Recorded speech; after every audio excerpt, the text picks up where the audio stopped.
Hello friends, welcome to Pre-Success Codes. കഴിഞ്ഞ ദിവസം വന്ന ഒരു എൻക്വയറിയിൽ നിന്നാണ് ഞാൻ നിങ്ങൾക്ക് ഈ ഒരു വീഡിയോ ഇന്ന് ഞാൻ പോസ്റ്റ് ചെയ്യുന്നത്.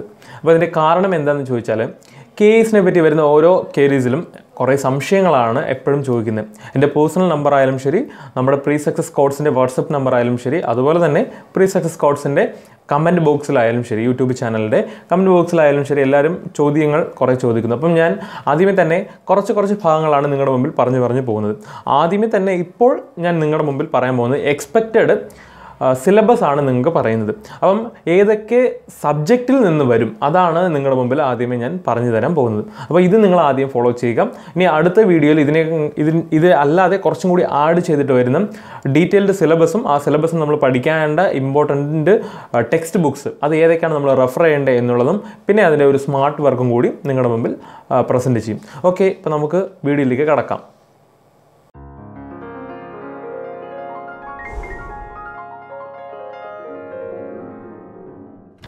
കേരള അഡ്മിനിസ്ട്രേറ്റീവ് സർവീസ്, അത് നമുക്ക് അറിയാം KS എന്നുള്ള രീതിയിൽ കേരളത്തിൽ നടക്കാൻ പോകുന്ന ആദ്യത്തെ ഒരു സംരംഭമാണ്. അപ്പോൾ ഈ സംരംഭം കേരള ഗവൺമെൻറ് ആദ്യമായിട്ട് തുടങ്ങുന്നതെന്ന് വെച്ചാൽ ഇതിൻ്റെ പർപ്പസ് ഇതാണ്: നല്ല ഡിസിഷൻ മേക്കേഴ്സിനെ രൂപീകരിക്കുക. അതാണ് ഇതിൻ്റെ ആദ്യത്തെ aim.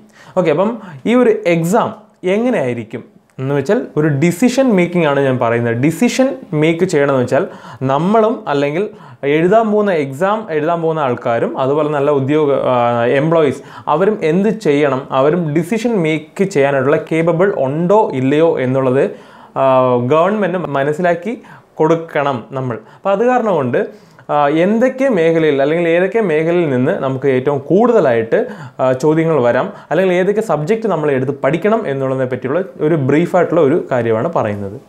Kerala administrative service expected syllabus ആണ് ഞാൻ പറയാൻ പോകുന്നത്. അതിനു മുമ്പ് ഈ എക്സാം പാറ്റേണെ പറ്റി ആദ്യം ഞാൻ നിങ്ങളുടെ മുമ്പിൽ പറയാം. പാറ്റേൺ ഇങ്ങനെയാണ്: 3 ടയർ എക്സാം എന്നാണ് ഇതിനെ നമ്മൾ വിളിക്കുന്നത്. എന്താണ് കാരണം എന്ന് ചോദിച്ചു കഴിഞ്ഞാൽ, കേരള അഡ്മിനിസ്ട്രേറ്റീവ് സർവീസിൽ എക്സ്പെക്റ്റഡ് ചെയ്യുന്നത് ഇങ്ങനെയാണ്: പ്രിലിമിനറി എക്സാം നമുക്ക് കാണും, അതുപോലെ തന്നെ മെയിൻസ് കാണും, ദെൻ പേഴ്സണൽ ഇൻ്റർവ്യൂ കാണും. ഞാൻ ഇതിൻ്റെ മാർക്കുകളൊന്നും ഞാൻ ജസ്റ്റ് ഇപ്പോൾ പറയുന്നില്ല. അതിൻ്റെ കാരണം എന്താണെന്ന് വെച്ചാൽ ഞാൻ ഓരോ സബ്ജക്റ്റിൻ്റെ ടെക്സ്റ്റ് ബുക്കും അതുപോലെ തന്നെ കുറേ ക്വസ്റ്റ്യൻസും ആഡ് ചെയ്ത് കഴിഞ്ഞിട്ട് ഇതിൻ്റെ മാർക്ക് എത്രത്തോളം വരും എന്നുള്ളത് പറയാൻ വേണ്ടിയിട്ടാണ് ഇരിക്കുന്നത്. അപ്പോൾ അത് കാരണം ജസ്റ്റ് ഞാൻ ഒരു ഇൻട്രോയാണ് നിങ്ങളുടെ മുമ്പിൽ പറഞ്ഞു തരാൻ പോകുന്നത്. അപ്പം ഞാൻ പറഞ്ഞ പോലെ 3 ടയർ എക്സാമാണ് നമ്മൾ എക്സ്പെക്റ്റ് ചെയ്യുന്നത്. ഈ 3 ടയർ എക്സാമിൽ പ്രിലിമിനറി എക്സാം ഉണ്ട്, മെയിൻസ് എക്സാം ഉണ്ട്, അതുപോലെ തന്നെ പേഴ്സണൽ ഇൻ്റർവ്യൂ ഉണ്ട്. ഇനി ഈ പ്രിലിമിനറി എക്സാം നമ്മൾ എടുത്തു കഴിഞ്ഞാൽ നമ്പർ ഓഫ് ക്വസ്റ്റ്യൻസ് ആണ്. ഈ ക്വസ്റ്റ്യൻസ് നമ്മൾ എങ്ങനെ അറ്റൻഡ് ചെയ്യണമെന്ന് വെച്ചാൽ OMR ഷീറ്റ് മുഖേനയാണ് നമ്മൾ ആൻസർ ചെയ്യുന്നത്. എന്നാൽ ഇനി മെയിൻസ് എക്സാം, മെയിൻസിലാണെങ്കിൽ നമ്മൾ അങ്ങനെയല്ല, നമുക്ക് എഴുത്ത് പരീക്ഷ എന്നാണ് പറയുന്നത്. ഓക്കെ, നമുക്കൊരു ബുക്ക്ലെറ്റ് ഉറപ്പായിട്ട് കാണും. ആ ബുക്ക്ലെറ്റിലൂടെയാണ് നമ്മൾ എഴുത്ത് പരീക്ഷ നമ്മൾ ചെയ്യുന്നത്. ദെൻ പേഴ്സണൽ ഇൻ്റർവ്യൂ എന്ന് വെച്ചാൽ നിങ്ങളുടെ ഡിസിഷൻ നിങ്ങൾക്ക് എത്രത്തോളം എടുക്കാൻ പറ്റും, ഒരു പ്രോബ്ലം നിങ്ങളുടെ കയ്യിൽ ഇട്ട് കഴിഞ്ഞാൽ അത് എത്രത്തോളം നിങ്ങൾക്ക് ചെയ്യാൻ പറ്റും, ഇതിനെ പറ്റിയാണ്. അപ്പം ഇതെല്ലാം ഞാൻ സെപ്പറേറ്റ് ആയിട്ട് വീഡിയോ ചെയ്യുന്നതായിരിക്കും. അപ്പോൾ ആദ്യമേ തന്നെ ഇപ്പോൾ ഞാൻ ചെയ്യുന്നത് ഈ പ്രിലിംസും മെയിൻസിനെ പറ്റിയുള്ള ചെറിയ കാര്യങ്ങൾ നിങ്ങൾക്ക് പറഞ്ഞു തരാൻ പോവുകയാണ്. Preliminary exam. ഈ പ്രിലിമിനറി എക്സാമിൽ നമുക്ക് എക്സ്പെക്റ്റ് ചെയ്യാനായിട്ടുള്ള ചില കാര്യങ്ങൾ ഏതൊക്കെ മേഖലയിൽ നിന്ന് വരാം എന്നുള്ളതാണ് നിങ്ങളുടെ മുമ്പിൽ പറയാൻ പോകുന്നത്. അത് നമുക്ക് പറഞ്ഞ പോലെ ഹിസ്റ്ററിയിൽ നിന്ന് നമുക്ക് ചോദ്യങ്ങൾ വരാം. ഹിസ്റ്ററി നമ്മൾ എടുത്തു കഴിഞ്ഞാൽ അതിൽ ഇന്ത്യൻ ഹിസ്റ്ററി ഉണ്ട്, അതുപോലെ തന്നെ കേരള ഹിസ്റ്ററിയും ഉണ്ട്. ഓക്കെ, ഇപ്പോൾ ഇന്ത്യൻ ഹിസ്റ്ററി എന്ന് ചോദിച്ചു കഴിഞ്ഞാൽ നമുക്ക് സാധാരണ 3 രീതിയിലാണ് പറഞ്ഞിരിക്കുന്നത്. എന്നാൽ ഇപ്പോൾ അത് 4 കൂടി ആക്കിയിട്ടുണ്ട്. എന്തൊക്കെയാണ് ഈ 3 അല്ലെങ്കിൽ ഈ 4 എന്ന് ചോദിച്ചു കഴിഞ്ഞാൽ നമുക്ക് ഏൻഷ്യൻ ഇന്ത്യ, അതുപോലെ തന്നെ medieval India, then modern India. ഈ മോഡേൺ ഇന്ത്യയെ പിന്നെയും ക്ലാസിഫൈ ചെയ്തിരിക്കുകയാണ്. ഇന്ത്യ ആഫ്റ്റർ ഗാന്ധി എന്നും ഇന്ത്യ ബിഫോർ ഗാന്ധി എന്നും പറഞ്ഞിരിക്കുകയാണ്. ഇങ്ങനെയാണ് ഈ 4 പാർട്ടായിട്ട് ഇപ്പോൾ നമുക്ക് വരുന്നത്. അപ്പം ഇത് മോഡേൺ ഇന്ത്യ ആണെങ്കിൽ അല്ലെങ്കിൽ ഇന്ത്യൻ ഹിസ്റ്ററി ആണെങ്കിൽ കേരളത്തിലും കേരള ഹിസ്റ്ററിയും നമുക്കുണ്ട്. ഓക്കെ, അപ്പം കേരളത്തിലെ മെയിനായിട്ട് കേരള രൂപീകരണം അന്നു മുതൽ ഉള്ള കാര്യങ്ങളുണ്ട്. അതിനു മുമ്പ് മലയാളം നമുക്ക് രൂപീകരിക്കപ്പെട്ടു, അല്ലേ? മലയാളം എങ്ങനെ വന്നു അതും ഒരു ഹിസ്റ്ററിയാണ്. അതുപോലെ തന്നെ നമ്മുടെ കേരളത്തിൽ കുറേ രാജാക്കന്മാരൊക്കെ ഇവിടെ ഭരിച്ചിട്ടുണ്ട്. അപ്പം അവരെ പറ്റിയുള്ള കുറേ കാര്യങ്ങളും. അപ്പോൾ ഇതൊക്കെ മൊത്തത്തിൽ വെച്ചിട്ടുള്ള ഒരു ഭാഗമായിരിക്കും പ്രിലിമിനറിയിൽ നമുക്ക് ചോദിക്കാൻ സാധ്യത ഉള്ളത്. ഇനി ഇതിൻ്റെ കൂടെ തന്നെ ഈ കേരള ഹിസ്റ്ററിയിൽ തന്നെ നമുക്ക് നവോത്ഥാന നായകന്മാരെയും ഇതിൽ ആഡ് ചെയ്ത് ചോദിക്കാൻ സാധ്യതകൾ ഉണ്ട്. ഇതാണ് നമ്മുടെ ഹിസ്റ്ററി എന്ന് പറയുന്ന ഒരു പാർട്ടിൽ. ഇനി അതുപോലെ തന്നെ ജോഗ്രഫി എടുത്തു കഴിഞ്ഞാൽ കേരള ജോഗ്രഫി ഉണ്ട്, അതുപോലെ തന്നെ ഇന്ത്യൻ ജോഗ്രഫി ഉണ്ട്. ഇപ്പോൾ ഒരു ജോഗ്രഫി എന്ന് പറഞ്ഞാൽ ഒരു ചെറിയ എക്സാമ്പിൾ പറയാം.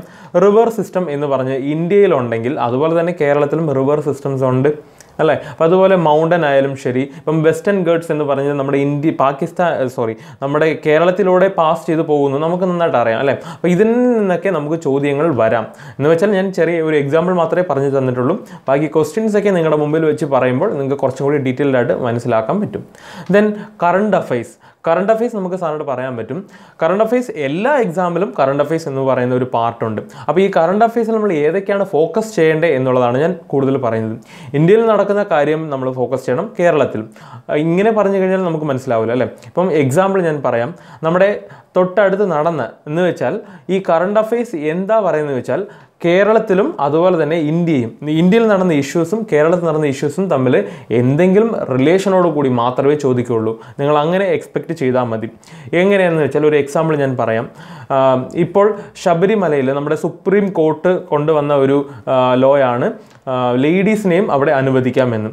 ഇത് കേരളത്തിൻ്റെ ഒരു ഭാഗം മാത്രമല്ല, സുപ്രീം കോർട്ടാണ് നമുക്ക് ഈ ഒരു വിധി തന്നത്. ഇതിൽ നിന്ന് വരുന്ന നല്ലതുമുണ്ട്, അതുപോലെ തന്നെ ആഫ്റ്റർ ഇഫക്റ്റ് നമുക്ക് പോസിറ്റീവ് നെഗറ്റീവ് രണ്ടായിട്ട് തന്നെ നമുക്ക് എടുക്കാൻ പറ്റും അല്ലേ. അപ്പോൾ അതിനെ പറ്റിയൊക്കെ നമുക്ക് ചോദിക്കാം. എന്ന് വെച്ചാൽ അതിൻ്റെ കാരണങ്ങൾ ചോദിക്കാം. ഇതുപോലെ നമ്പർ ഓഫ് ക്വസ്റ്റ്യൻസ് നമുക്ക് ചോദിക്കാൻ സാധ്യത ഉള്ളതാണ്. അതുപോലെ തന്നെ പോളിറ്റി എന്ന് പറയുന്നത് നമുക്ക് PSCയിലൊക്കെ കോൺസ്റ്റിറ്റ്യൂഷൻ എന്ന് പറയുന്ന ഒരു ഭാഗത്തു നിന്നാണ് നമ്മൾ ഇത്രയും പഠിച്ചത്. ഇപ്പോൾ പൊളിറ്റി എന്ന് പറയുന്നതെന്ന് വെച്ചാൽ കോൺസ്റ്റിറ്റ്യൂഷനും ചേർന്നിട്ട് വരുന്ന ഒരു ഭാഗമാണ്. അത് ഇന്ത്യൻ കോൺസ്റ്റിറ്റ്യൂഷനും ഉണ്ട്, അതുപോലെ തന്നെ നമ്മുടെ കേരള നിയമസഭയിൽ നമ്മൾ കുറേ അമെൻമെൻ്റൊക്കെ നമ്മുടെ നിയമസഭയിലും ചെയ്യുന്നുണ്ട്. ഇതുപോലെയുള്ള ഇമ്പോർട്ടൻ്റ് ആയിട്ടുള്ള അമെൻമെൻറ്റും കേരളത്തിൽ നടന്നിട്ടുണ്ട്, അതുപോലെ തന്നെ നമ്മുടെ ഇന്ത്യയിൽ നടന്നിട്ടുണ്ട്. അതിനെപ്പറ്റി കുറച്ച് കാര്യങ്ങൾ നമ്മൾ പഠിക്കാനുണ്ട്. പിന്നെ അതുപോലെ തന്നെ എക്കണോമിക്സ് എന്ന് പറയുന്നത് എല്ലാവർക്കും ടഫസ്റ്റ് സബ്ജക്റ്റ് എന്നാണ് പറയുന്നത്.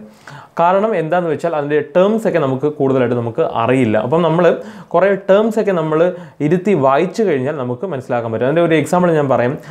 നിങ്ങൾ വായിക്കുന്ന ഏതെങ്കിലും ഡെയിലി ഉണ്ടെങ്കിൽ അവിടെ വരുന്ന ടേംസ് ഒക്കെ ഉണ്ട്, അതൊക്കെ നിങ്ങൾ അണ്ടർലൈൻ ചെയ്ത് അത് എന്താണെന്ന് മാത്രം നിങ്ങൾ പഠിച്ചു കഴിഞ്ഞാൽ മതി. ഈ എക്കണോമിക്സ് എന്ന് പറയുന്ന പാർട്ട് നമുക്ക് ഈസി ആയിട്ട് തന്നെ സ്കോർ ചെയ്യാൻ പറ്റും. അപ്പം ഇപ്പോൾ ഞാൻ പറഞ്ഞ ഈ പ്രിലിംസ് എന്ന് പറയുന്നത് എല്ലാം OMR ഷീറ്റിൻ്റെ ബേസിലാണ് വരുന്നത്. ചോദ്യം കാണും, അതുപോലെ തന്നെ ABCD എന്ന് പറഞ്ഞിട്ട് നമുക്ക് എക്സ്പെക്റ്റഡ് ആണ് 4 അല്ലെങ്കിൽ 5 ഓപ്ഷൻസ് നമുക്ക് കാണാം. ഇനി അതുമാത്രമല്ലാതെ ഈ ഓപ്ഷൻസിൽ നിന്ന് ഏതാണ് ശരി, A and B is ശരി, ട്രൂ എന്ന് പറയും, അല്ലെങ്കിൽ B and C is true, അല്ലെങ്കിൽ നൺ ഓഫ് ദിസ്, ഇങ്ങനെയൊക്കെ പറഞ്ഞിട്ട് നമുക്ക് വരാം. അപ്പം അത് നമ്മൾ ഏതാ എന്നുള്ളതൊക്കെ നമ്മൾ നന്നായിട്ട് ക്ലിയർ ആയിട്ട് അറിഞ്ഞിട്ട് വേണം നമ്മൾ തുടങ്ങാൻ. ഓക്കെ, അപ്പം ഇതൊക്കെയാണ് പ്രിലിംസിൽ നമുക്ക് ചോദിക്കാൻ സാധ്യതയുള്ള ടോപ്പിക്സ് ആണ് ഞാൻ പറഞ്ഞത്. ഇനി ഏതൊക്കെ മേഖലയിൽ എന്ന് വെച്ചാൽ ഇപ്പോൾ ഹിസ്റ്ററിയിൽ നിന്ന് എടുത്തു കഴിഞ്ഞാൽ ഏതൊക്കെ സംഭവത്തിൽ അല്ലെങ്കിൽ ഏതൊക്കെ ഇയറിൽ നമ്മൾ ഏറ്റവും കൂടുതൽ കോൺസെൻട്രേഷൻ കൊടുക്കണം എന്നുള്ളതിനെ പറ്റിയൊക്കെ അടുത്ത വീഡിയോയിൽ നിങ്ങൾക്ക് പറയുന്നതായിരിക്കും. ദെൻ ഇനി നമ്മൾ മെയിൻ എക്സാമിലേക്ക് നമ്മൾ കടക്കുകയാണ്. മെയിൻ എക്സാമിൽ നമുക്ക് എക്സ്പെക്റ്റ് ചെയ്യാം 4 ജനറൽ സ്റ്റഡീസ് പേപ്പേഴ്സാണ് നമ്മൾ എക്സ്പെക്റ്റ് ചെയ്യുന്നത്. എന്താണ് ഈ general studies papers? General study എന്ന് വെച്ചാൽ നമുക്ക് പറയാൻ പറ്റും എല്ലാം നമുക്ക് എഴുത്ത് പരീക്ഷകളാണ്. ഇപ്പം സിവിൽ സർവീസ് നമ്മൾ എടുത്തു കഴിഞ്ഞാൽ ഒരു ചോദ്യത്തിന് 10 മാർക്ക് അല്ലെങ്കിൽ 12 മാർക്ക് അങ്ങനെ അല്ലെങ്കിൽ 20 മാർക്കിൽ ആണ് സാധാരണ ചോദിക്കുന്നത്. 100 അല്ലെങ്കിൽ 150 വാക്കുകൾ ഉപയോഗിച്ച് എഴുതുക എന്നാണ് പറയുന്നത്. അപ്പം ചോദ്യത്തിൻ്റെ സ്ട്രെങ്ത് അനുസരിച്ച് അവർ വേർഡ്സിൻ്റെ അളവ് കൂട്ടാനും കുറയ്ക്കാനും സാധ്യതയുണ്ട്. ഇത് സിവിൽ സർവീസാണ്. അതുപോലെ തന്നെയാണ് നമ്മൾ ഇവിടെയും എക്സ്പെക്റ്റ് ചെയ്യുന്നത്. ജനറൽ സ്റ്റഡീസിലും 4 ജനറൽ സ്റ്റഡീസ് ഉണ്ട്. ആ 4 ജനറൽ സ്റ്റഡീസിലും ഇതുപോലെ എക്സ്പെക്റ്റ് ചെയ്യാം. എന്നാൽ ഇതിൻ്റെ കൂടെ തന്നെ സിവിൽ സർവീസിൽ ഓപ്ഷണൽ എന്ന് പറയുന്ന ഒരു പേപ്പറുണ്ട്. ആ ഓപ്ഷണൽ പേപ്പർ നമ്മൾ തിരഞ്ഞെടുക്കുന്നതാണ്. അതുപോലെ തന്നെ ഇവിടെയും നമുക്ക് ഓപ്ഷണൽ പേപ്പർ നമുക്ക് തിരഞ്ഞെടുക്കാൻ സാധ്യതയുണ്ട്. ഓക്കെ, അപ്പോൾ നമുക്ക് ഇനി അത് വഴിയെ നമുക്ക് പഠിച്ചു വരാം. അപ്പോൾ എന്തായാലും ഈ ജനറൽ സ്റ്റഡീസ് ആയിട്ടുള്ള വരുന്ന 4 പേപ്പേഴ്സിനെ നിങ്ങളുടെ മുമ്പിൽ പരിചയപ്പെടുത്തി തരാം. അത് ഏതൊക്കെയായിരിക്കും നമുക്ക് നോക്കാം. ഫസ്റ്റ് ഇതാണ് ജനറൽ സ്റ്റഡീസ് 1-ൽ 3 സെക്ഷനായിട്ട് അതിനെ ക്ലാസിഫൈ ചെയ്ത് വെച്ചിരിക്കുകയാണ്. ആ 3 സെക്ഷനിൽ ആദ്യം വരുന്ന സെക്ഷനാണ് കൾച്ചറൽ എന്ന് പറയുന്ന ഒരു ഭാഗം. അത് കേരളത്തിലും ഇന്ത്യയിലുമുള്ള കൾച്ചറലാണ്. എക്സാമ്പിളാണ് നോക്കിക്കേ, ഒരു ആർട്ട് ആൻഡ് കൾച്ചർ നിങ്ങൾ കേട്ട് കാണും. എക്സാമ്പിളാണ് ഇപ്പം ഭരതനാട്യം, അതുപോലെ തന്നെ കുച്ചിപ്പുടി, കഥകളി, ഇതൊക്കെ ഒരു ആർട്ട് അല്ലെങ്കിൽ കൾച്ചർ, ആർട്ട് ആൻഡ് കൾച്ചറിൽ വരുന്നതാണ്. ഇതുപോലെ തന്നെ ജല്ലിക്കെട്ട് എന്ന് പറയുന്നത് ഒരു സംഭവമാണ് അല്ലേ. അപ്പം അതർ സ്റ്റേറ്റിലുള്ളതും കേരള സ്റ്റേറ്റിലുള്ളതും ചേർത്ത് വെച്ചിട്ട് വരുന്ന കുറേ സംഭവങ്ങളാണ്. ഡാൻസ് ഫോംസ് ഉണ്ട്, അതുപോലെ തന്നെ അവിടെ കൾച്ചറൽ റിലേറ്റഡ് ആയിട്ടുള്ള ചില സംഭവങ്ങളൊക്കെ ഉണ്ട്. അപ്പം കൂടുതലും ഈ കേരള അതുപോലെ തന്നെ ഇന്ത്യ ഏറ്റവും കൂടുതൽ നിങ്ങൾ ഫോക്കസ് ചെയ്യേണ്ടത് കുറച്ച് കേരളത്തിൽ ഇമ്പോർട്ടൻസ് കൊടുത്ത് നമ്മൾ തുടങ്ങണം. ഇനി അതുപോലെ തന്നെ സെക്ഷൻ 2 പൊളിറ്റി അതുപോലെ തന്നെ സോഷ്യോളജി എന്ന് പറയുന്ന സംഭവം. ഈ സോഷ്യോളജി എന്ന് പറയുന്നത് ഒരു ഓപ്ഷണൽ സബ്ജക്റ്റിൽ നമുക്ക് എടുക്കുന്നതാണ്. സോഷ്യോളജി ആകാം, അല്ലെങ്കിൽ പബ്ലിക് അഡ്മിനിസ്ട്രേഷൻ ആകാം, ഇങ്ങനെ കുറേ സംഭവങ്ങളുണ്ട്. അത് നിങ്ങൾ നോട്ടിഫിക്കേഷൻ വരുമ്പോൾ തന്നെ മനസ്സിലാക്കി എടുക്കാൻ പറ്റും. ഞാൻ എന്തായാലും ചെയ്യാൻ പോകുന്നത് ഒരു സോഷ്യോളജി എന്ന് പറയുന്ന ഒരു എക്സാമ്പിൾ ഇട്ടിട്ടാണ് ചെയ്യുന്നത്. ഇനി പൊളിറ്റിയിലാണ് നമ്മൾ പറയുന്നത് കോൺസ്റ്റിറ്റ്യൂഷൻ്റെ കുറച്ച് ഭാഗങ്ങൾ.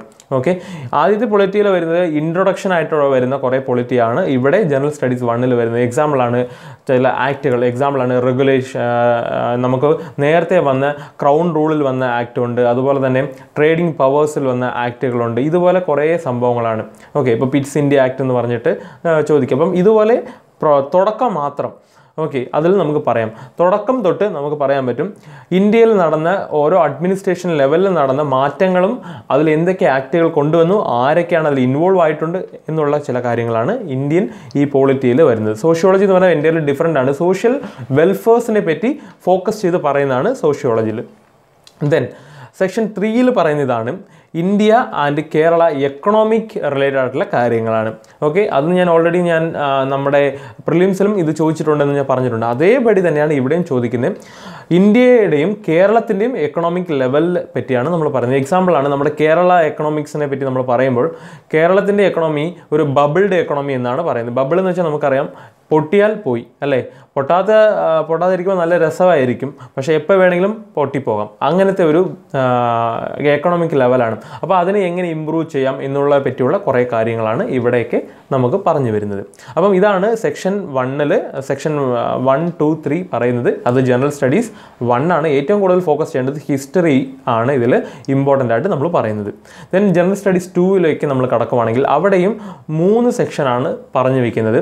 സെക്ഷൻ 1 വേൾഡ്, അതുപോലെ ഇന്ത്യ, അതുപോലെ തന്നെ കേരള, ജോഗ്രഫിയാണ് പറയുന്നത്. ഓക്കെ, അപ്പം ഞാൻ ഓൾറെഡി തന്നെ പറഞ്ഞിട്ടുണ്ട് ജോഗ്രഫി വളരെ ഇമ്പോർട്ടൻറ്റ് സെക്ഷനാണ്.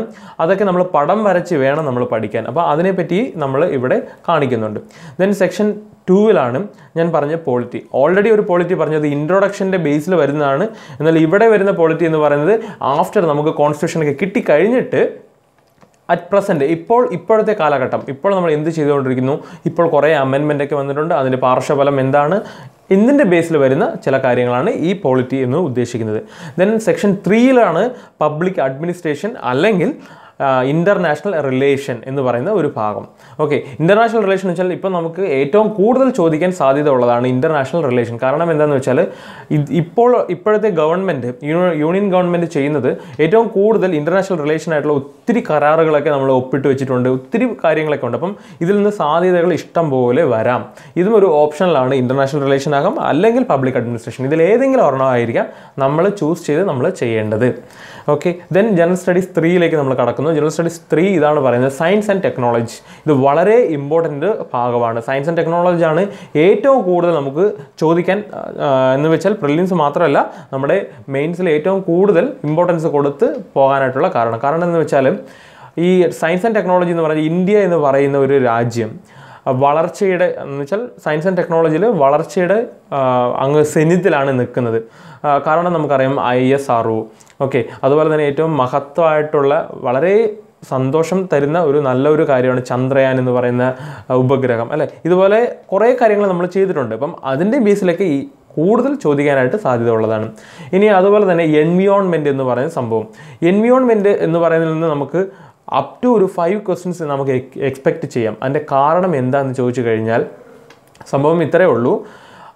ഇപ്പോൾ നേച്ചറിന് ഒത്തിരി പ്രശ്നങ്ങൾ വരുന്നു. ഇതിൽ UN ഇടപെടുന്നു. അതുപോലെ തന്നെ ഡെവലപ്ഡ് രാജ്യങ്ങളുണ്ട്, ഡെവലപ്പിംഗ് രാജ്യങ്ങളുണ്ട്, അണ്ടർ ഡെവലപ്ഡ് രാജ്യങ്ങൾ. ഇതിലെല്ലാം എല്ലാ രാജ്യങ്ങളും ഇൻവോൾവ് ആണ്. ഇത് വേൾഡ് ലെവലാണെങ്കിൽ ഇനി കേരള ലെവലിൽ നമ്മൾ നോക്കാം, സ്റ്റേറ്റ് ലെവൽ നമ്മൾ നോക്കാം. നമ്മൾ സ്റ്റേറ്റ് ലെവൽ നമ്മുടെ ഇപ്പം ഡൽഹിയും കേരളത്തെയും നമ്മൾ കമ്പയർ ചെയ്ത് നോക്കിക്കഴിഞ്ഞാൽ നമുക്ക് പറയാൻ പറ്റും കേരളയാണ് ബെസ്റ്റ് എന്ന്, അല്ലേ? ഇനി അതുമാത്രമല്ല ബാക്കിയുള്ള സ്റ്റേറ്റും കൂടി നമ്മൾ ചെയ്യുവാണെങ്കിൽ കേരളത്തിന് കുറച്ചും കൂടി മുൻതൂക്കം ഉണ്ട് എന്നാണ് പറയുന്നത്. അപ്പോൾ അതിൻ്റെ കാരണം എന്തായിരിക്കാം, ഇനി എങ്ങനെ ഡെവലപ്പ് ചെയ്യാം എന്നുള്ളതിനെ പറ്റി വരാൻ പോകുന്ന ചോദ്യങ്ങളാണ് ഈ ഒരു ജനറൽ സ്റ്റഡീസ് 3ൽ നമ്മൾ എക്സ്പെക്റ്റ് ചെയ്യുന്നത്. Then last one general studies 4 ആണ്. ഈ ജനറൽ സ്റ്റഡീസ് 4ൽ പറയുന്നതാണ് എത്തിക്സ് എന്ന് പറയുന്ന സംഭവം. അതുപോലെ തന്നെ സെക്ഷൻ 2ൽ ഇൻ്റർനാഷണൽ, അതുപോലെ നാഷണൽ ഓർ കേരള ഇഷ്യൂസ്. ഇത് കറണ്ട് അഫയേഴ്സ് ബേസിൽ വരുന്ന സംഭവമാണ്. എത്തിക്സ് എന്ന് പറഞ്ഞാൽ നമ്മൾ സ്വയമേ ചിന്തിച്ച് ചെയ്യാനായിട്ടുള്ള ഒരു സംഭവമാണ്. ഈ പേപ്പർ വളരെ ഇമ്പോർട്ടൻ്റ് ആണ്. മാത്രമല്ലാതെ ഇൻ്റർനാഷണൽ അതുപോലെ തന്നെ കേരള നാഷണൽ ഇഷ്യൂസ് ആണ് ഇനി ചോദിക്കാൻ പോകുന്നത്. അതിൽ വരുന്നതാണ് ഞാനിപ്പോൾ പറഞ്ഞ ശബരിമലയിൽ നടന്ന ചില ഇഷ്യൂസ് വന്നിട്ടുണ്ട്. ഇതുപോലെ ഇപ്പോൾ നടന്ന KSRTCയിൽ ജീവനക്കാരെ കുറച്ചുപേരെ പിരിച്ചുവിട്ടു. അപ്പം അത് കാരണം കൊണ്ട് എന്തൊക്കെ സംഭവിക്കുന്നു, ഇനി KSRTC ഇപ്പോൾ നഷ്ടത്തിലാണ് പോയിക്കൊണ്ടിരിക്കുന്നത്, അതിന് നമുക്ക് എങ്ങനെയൊക്കെ വളർച്ചയിലേക്ക് കൊണ്ടുവരാം, ഇതുപോലെ ചില കാര്യങ്ങളൊക്കെ. അപ്പം ഇത്രയും കാര്യങ്ങളൊക്കെ അടങ്ങിയതാണ് നമ്മൾ ജനറൽ സ്റ്റഡീസ് 1, 2, 3, 4. അപ്പോൾ ഇത്രയും കാര്യങ്ങൾ ഞാൻ ജസ്റ്റ് നിങ്ങളുടെ മുമ്പിൽ ഒന്ന് പ്രസൻറ്റ് ചെയ്യണം എന്നുള്ള ഒരു എക്സ്പെക്റ്റഡ് സബ്ജക്ട്സ് എന്നുള്ള രീതിയിലാണ് ഞാൻ ഇനി തന്നത്. ഇനി ഞാൻ നിങ്ങൾക്ക് തരാൻ പോകുന്നത് ഓരോ സബ്ജക്റ്റും ആ സബ്ജക്റ്റിൽ നടക്കുന്ന അല്ലെങ്കിൽ ആ സബ്ജക്റ്റിൽ എങ്ങനെയൊക്കെ ചോദ്യങ്ങൾ വരാം, അതിന് ഏതൊക്കെ ടെക്സ്റ്റ് ബുക്ക് നമ്മൾ റെഫർ ചെയ്യാം എന്നുള്ള കാര്യങ്ങളൊക്കെ നിങ്ങളുടെ മുമ്പിൽ അടുത്ത വീഡിയോയിൽ പ്രസൻറ്റ് ചെയ്യാം. സോ അതുവരെ താങ്ക് യു വെരി മച്ച്. നിങ്ങൾക്ക് ഈ വീഡിയോ ഇഷ്ടപ്പെട്ടെങ്കിൽ ദയവായി ലൈക്ക് ചെയ്യുക, ഷെയർ ചെയ്യുക, സബ്സ്ക്രൈബ് ചെയ്യുക.